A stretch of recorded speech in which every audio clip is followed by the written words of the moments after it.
नमस्कार दोस्तों, स्वागत है आपका हमारे YouTube चैनल महाकाव्या पर। आज हम महाभारत की एक ऐसी कथा लेकर आए हैं जो वीरता, बलिदान और धर्म अधर्म की सीमाओं को छूती है। आज का विषय है अभिमन्यु वध। महाभारत के उस दुखद लेकिन प्रेरणादायक प्रसंग की पूरी कहानी। यह एक लंबा वीडियो होगा जहां हम विस्तार से इस घटना को समझेंगे, इसके पात्रों को जानेंगे, युद्ध के दृश्यों को जीवंत करेंगे और अंत में इससे मिलने वाली सीख पर चर्चा करेंगे। अगर आप महाभारत के प्रशंसक हैं तो यह वीडियो आपके लिए है। लाइक, शेयर और सब्सक्राइब करना न भूलें और कमेंट में बताएं कि आपको कौन सा हिस्सा सबसे ज्यादा पसंद आया। दोस्तों, महाभारत सिर्फ एक युद्ध की कहानी नहीं है, बल्कि यह जीवन के हर पहलू को दर्शाती एक महाकाव्य है।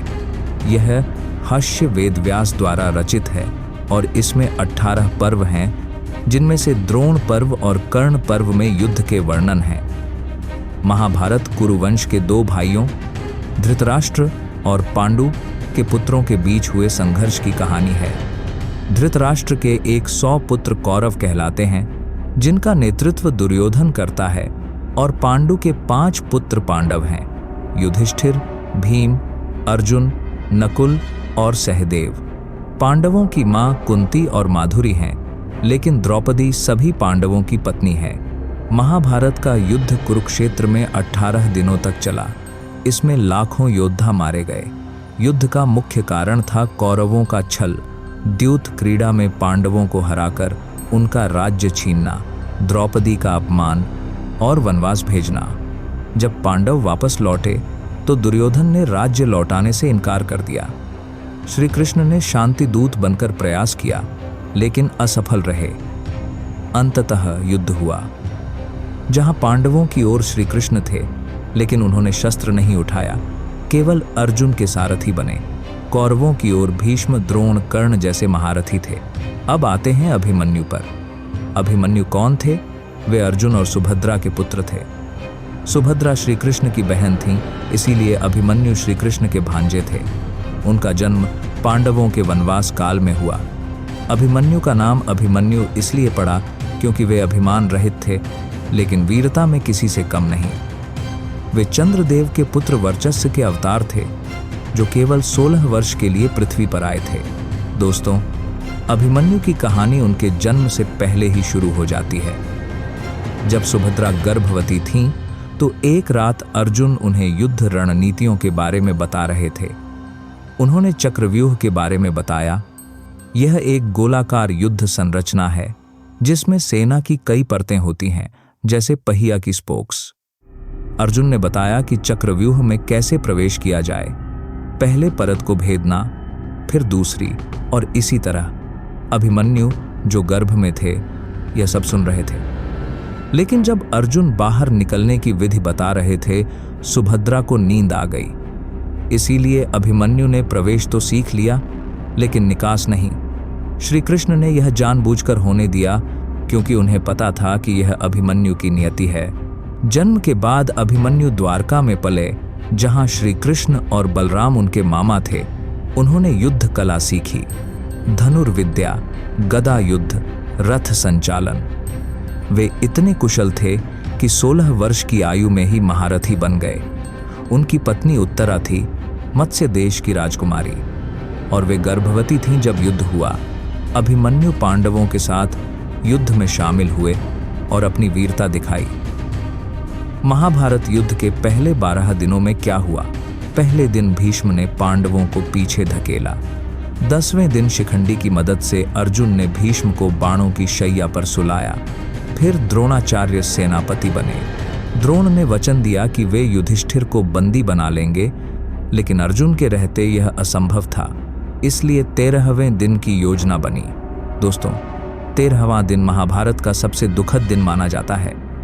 सुबह दुर्योधन ने द्रोणाचार्य से शिकायत की कि वे युधिष्ठिर को क्यों नहीं पकड़ रहे। द्रोण ने कहा, जब तक अर्जुन है, मैं युधिष्ठिर को नहीं छू सकता। इसीलिए योजना बनी, अर्जुन को दूर ले जाना। संक्षिप्तक योद्धा, जो त्रिगर्त राज्य के थे, अर्जुन को चुनौती देकर दक्षिण दिशा में ले गए। अर्जुन और श्री कृष्ण वहां उलझ गए। उधर द्रोणाचार्य ने चक्रव्यूह रचा। यह व्यूह पहिए जैसा था। केंद्र में दुर्योधन, बाहर की परतों में कर्ण, अश्वत्थामा, कृपाचार्य, शल्य, दुःशासन, भूरिश्रवा, जयद्रथ जैसे महारथी। लाखों सैनिक, हाथी, घोड़े, रथ इसमें थे। व्यूह घूमता रहता था जैसे चक्र, इसलिए भेदना मुश्किल। पांडवों ने कई प्रयास किए।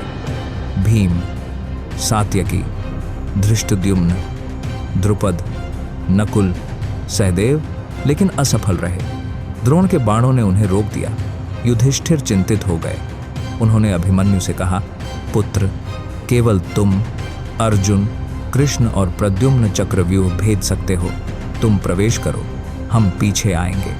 अभिमन्यु ने कहा, मैं तैयार हूं। आज मैं कौरव सेना को नष्ट कर दूंगा।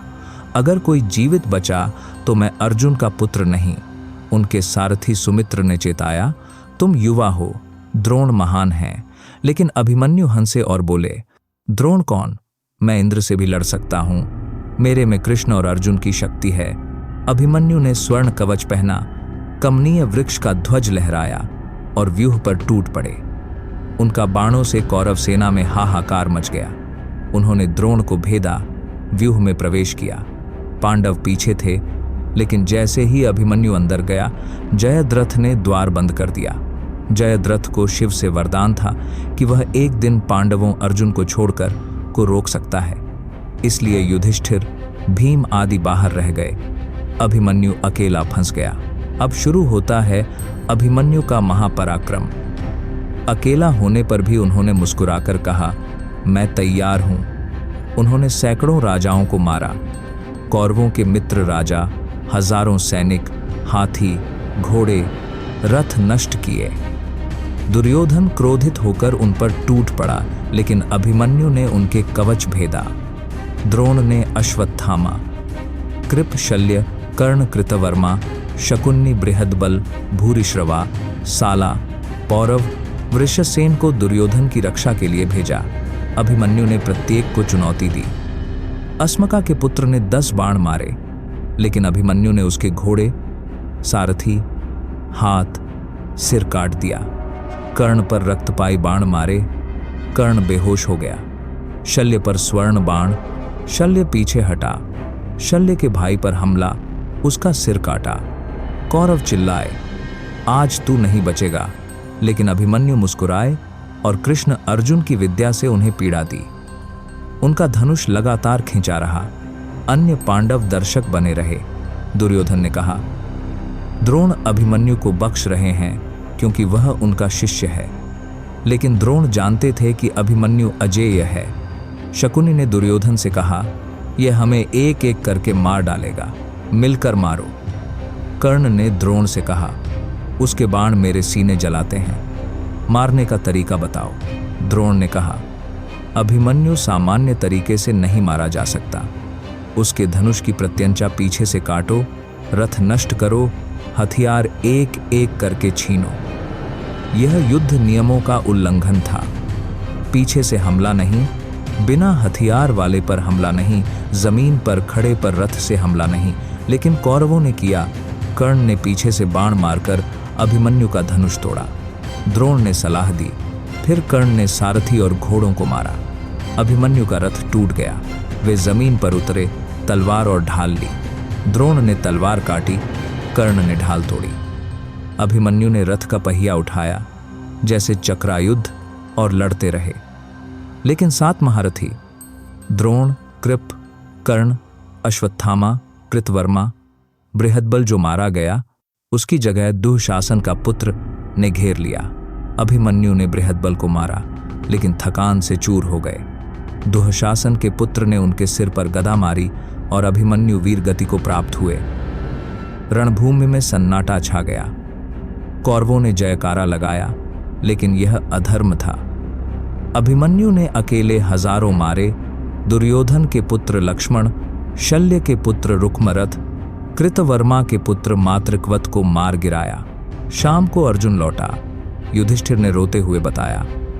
अर्जुन दुखी हो गया, बोला, मेरा पुत्र, मैंने उसे क्यों नहीं बचाया? श्री कृष्ण ने कहा, यह नियति थी। अर्जुन ने प्रतिज्ञा ली, कल सूर्यास्त से पहले जयद्रथ का वध करूंगा, वरना अग्नि समाधि लूंगा। अगले दिन अर्जुन ने जयद्रथ को मारा पाशुपत अस्त्र से। अभिमन्यु की पत्नी उत्तरा गर्भवती थी। बाद में अश्वत्थामा ने ब्रह्मास्त्र से उत्तरा के गर्भ पर हमला किया, लेकिन कृष्ण ने बच्चे को बचाया। वह बच्चा परीक्षित हुआ, जो बाद में राजा बना। अभिमन्यु चंद्रलोक लौट गए। दोस्तों, अभिमन्यु वध हमें सिखाता है कि वीरता आयु पर निर्भर नहीं। अधर्म जीत सकता है क्षणिक, लेकिन अंततः धर्म की जीत होती है। कौरवों का छल उन्हें हार की ओर ले गया। अभिमन्यु प्रेरणा है, चुनौतियों में मुस्कुराना, लड़ना। धन्यवाद मित्रों। अगर आपको यह कहानी पसंद आई हो तो वीडियो को लाइक और शेयर जरूर करें, और ऐसे महाकाव्य प्रसंगों के लिए हमारे चैनल महाकाव्य को सब्सक्राइब करें।